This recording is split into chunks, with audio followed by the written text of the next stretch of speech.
Hello friends, আসসালামু আলাইকুম। আজকের রেসিপিতে স্বাগতম জানাচ্ছি। আজকে খুব মজাদার এবং সুস্বাদু একটি রেসিপি নিয়ে চলে আসলাম। প্রথম থেকে শেষ পর্যন্ত ভিডিওটা দেখবেন। প্রথমে একটি বাটিতে সরিষা পাতা নিয়েছি।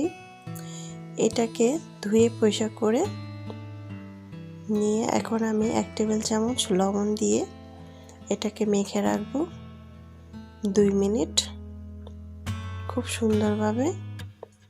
এত সুন্দর একটি ফ্লেভার আসতেছে। এখন আমি শুকনো মরিচটাকে লবণ দিয়ে ভেঙে নিচ্ছি। লবণটা আমি একদম 1 চিমটির মতো দিয়েছি। এখন মরিচটা ভাঙা হয়ে গিয়েছে। এখন আমি পেঁয়াজ দিয়ে দিলাম। আমি দেখতে পেয়েছেন পেঁয়াজটা কিভাবে কেটেছি। নরম করে পেঁয়াজটাকে মেখে নিচ্ছি। সরিষার তেল দিয়ে দিলাম। সরিষার তেল এখানে 1 টেবিল চামচ দিয়েছি। 1 টেবিল চামচের মতোই হবে। এখন ধনেপাতা কুচি দিয়ে দিলাম। ধনেপাতা কুচিটাকে ভালোভাবে মেখে নিচ্ছি। দেখুন,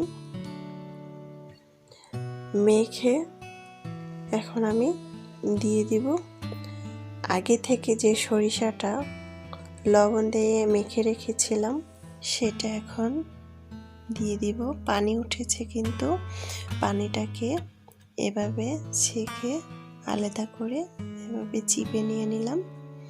নিয়ে এখন খুব সুন্দরভাবে এটাকে মেখে নিচ্ছি। এটা এতটাই মজাদার, দুপুরবেলা গরম গরম ভাত দিয়ে অসাধারণ লেগেছিল। এতটাই মজা হয়েছিল। একটি বাটিতে পরিবেশন করে নিচ্ছি। মাশাআল্লাহ, দেখতে খুব সুন্দর হয়েছে, খেতে তো আলহামদুলিল্লাহ এতটাই মজাদার। আপনারা অবশ্যই একদিন দুপুরবেলা তৈরি করে ফেলবেন। তা আমার কাছে মনে হলো আমি ছোটবেলা এই ভর্তাটা বানিয়ে খেয়েছিলাম, তাই এখন তৈরি করলাম। এতটা মজার হয়েছে তাই আপনাদের সাথে শেয়ার করলাম। আল্লাহ হাফেজ।